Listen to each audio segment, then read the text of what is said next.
Hi, I'm Ms. Chowns. I teach second grade CKLA and social studies at Burg Jones Elementary School. And today we're going to look at Unit 1, Lesson 3. And if you're with me from Lesson 1 and 2, we're just going to carry on with the same story and consonant and vowels review. So at the end of this, you should be able to read consonant and vowel sounds in the vowel code flipbook. I can dictate words using different spellings, and you can answer and ask questions about the story, the hike that we're going to read today. All right, so we're going to review some sounds from the consonant flipbook. All right, so sound review, the first one is K. Okay, we went over C the day before. So if you look at this, it looks the same as when I pulled up the C. It's C and K have the same sound. Sometimes you'll often see them together, merged as one sound as well, and it's always the K sound. So I told you, look in that mirror, open your mouth, and you'll look at it, and it's in the back of your throat. K. Your mouth is fully open. Okay, and if we break this word down, okay, I want you to use your fingers or your arms. But before we do that, I want to look at this power bar. Now the C, the power bar for C might have been the same sound, but it was a lot different than this one. Okay, the C one was almost the entire way full, which means we use it a fair amount. It's very common for us to use it. But this K, having the same sound, is a lot smaller. So that means we don't use this as much as we do that C. Okay, but they both have the K sound. All right, so let's break this word down. Either use your arm or use your fingers. I prefer using my fingers.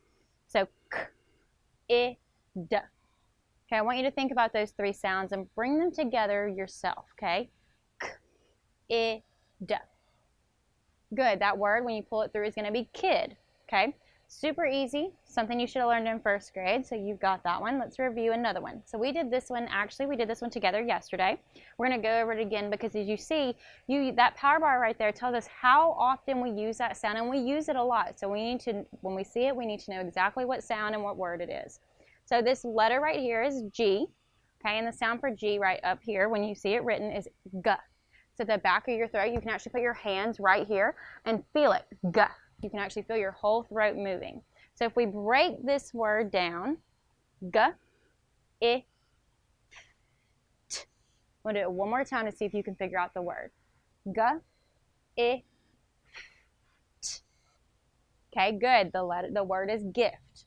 Okay, and that G letter has the G sound. Okay, let's go over the F sound. So if you look out here, it's written, the sound is written like this, just like the letter. That's not always the case. Like in the case when you had a C, the actual letter for the sound was K because you have that K sound. Okay, they're not the same thing. All right, so if you look at this, this is the F and it has the sound.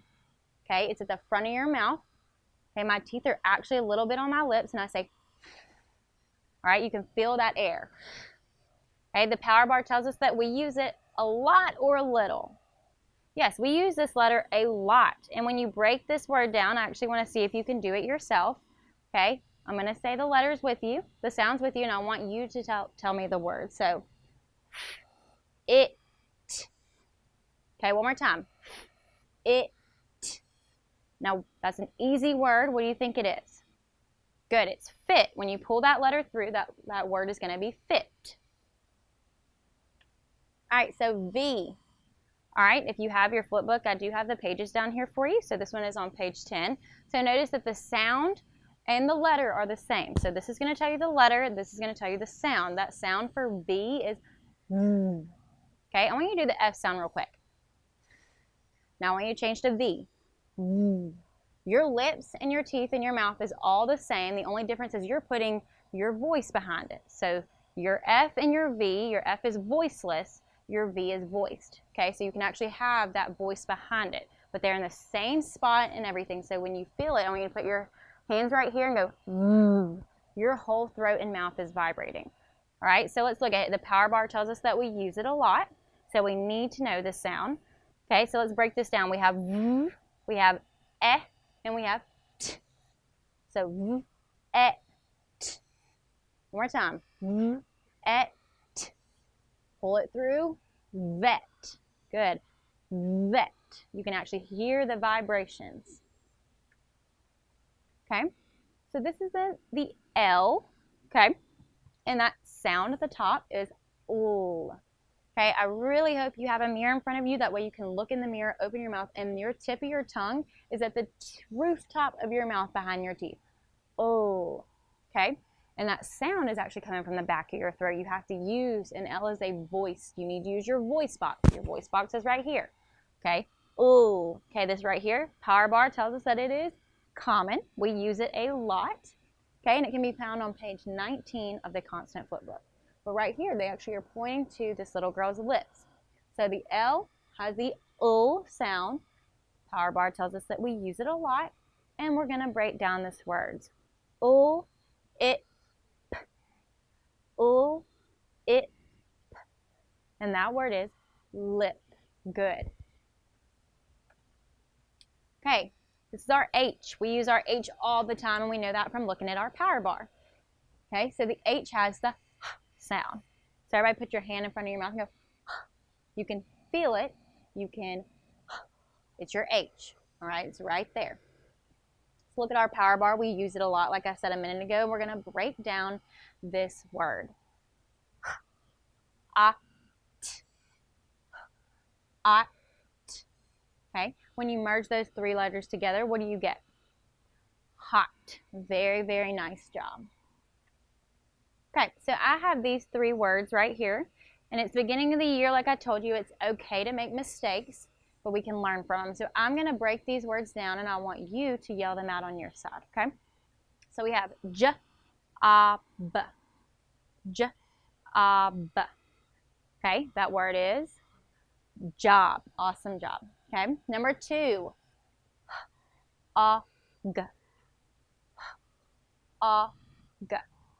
I want you to merge those words together. If you ever don't know the word when it's merged together, you need to break it down and maybe put it up a little faster. So, og. That word is hog. And our last one is t-up. T-up. And we put them together, it's top.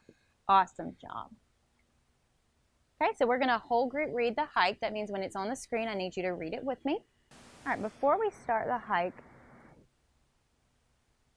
I actually want to ask you a few questions. So have you ever been on a hike? What kinds of things might you see on a hike? So think about that right now. Have you ever been on a hike? Well, if you say yes, then you know what types of things that you might see. If you haven't been on a hike, you can see this picture of her right here. You might see mountains, you might see waterfalls depending on where you are. You might see wildlife like certain animals and things like that. You might see trails, you might see cool views like the one behind her. There's a lot of things that you might see on a hike if you've never been on one. And we're going to read today about what Max and Kate found on their hike. So the next morning we went on a hike. After a bit we stopped for lunch. When Max finished his lunch, he asked, "Can Kate and I look for rocks by ourselves?" Jake said, "Okay." "Kate," Max said to me, "bring your fork. We can use it to dig up the rocks." I grabbed my fork and we went off to look for rocks. Max pointed at a bump on the side of a cliff and said, "Let's dig that rock out." The rock did not look all that large, but when we started digging, we soon saw that it was larger than it had seemed. And after a bit, Max said, "Gee, it must be 2 feet long. We've got to keep scratching." We went on scratching with our forks. "Let's tug on it," Max said. We grabbed it and gave it a big tug. It popped out, but so did a big cloud of sand and dust. Max and I fell down. Once the dust and sand had drifted off, I saw Max standing there with this thing in his hands. "It's not a rock," he yelled. "It's a bone." It was the biggest bone I had ever seen, and it was 3 feet long. Jake and Nan came running. "Goodness," said Nan, "that is one large bone. Where did you get it?" Max pointed to the spot where we found it, and Jake set the bone on the ground. Then he took a picture of the bone and said, "We need to get an expert to look at this bone and tell us what sort of bone it is." Okay, like we did before, I'm actually going to go through the questions and we're going to go back in the story and answer them. So if you ever have the story in front of you and your questions, always go back and double check your answers because you never know what you might have missed. So what did Kate and Max want to look for? Lunch, forks, or rocks?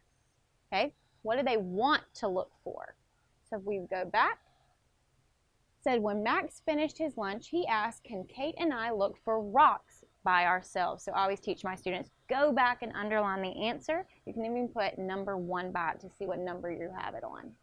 So they went and looked for lunch, forks, or rocks. Like we underlined, C, they went and looking for rocks. And we know from our story that that's not exactly what they had found. Number 2, what did they use to dig? Did they use lanterns, forks, or sticks? Let's go up and look in our story. Kate, Max said to me, bring your fork. We can use it to dig up rocks. So what did they use? Yes, they used B. They used forks to dig. And make sure you're underlining that part in your story. And number 3, what did Max see on the side of the cliff? Did he see a tent, a fork, or a rock? A tent, a fork, or a rock? Let's look up. Okay, Max pointed at a bump on the side of the cliff and said, let's dig that rock out. So what did he think he found? Okay, a tent, a fork, or a rock? Yes, C. Max saw a rock on the side of the cliff and said, let's dig it out. So what did Kate and Max do with their forks? They made fork tracks in the sand. They scratched and dug to get the rock, or they sat on their forks. Okay, we know this from the story that it's B. They scratched and dug to get the rock out. And what did Kate and Max find? Number 5. Did they find a bone 3 feet long, a stick 3 feet long, or a fork 3 feet long? Okay. If you look down, it says, we grabbed it and gave it a big tug. It popped out. So did a big cloud of dust and sand, and they fell down.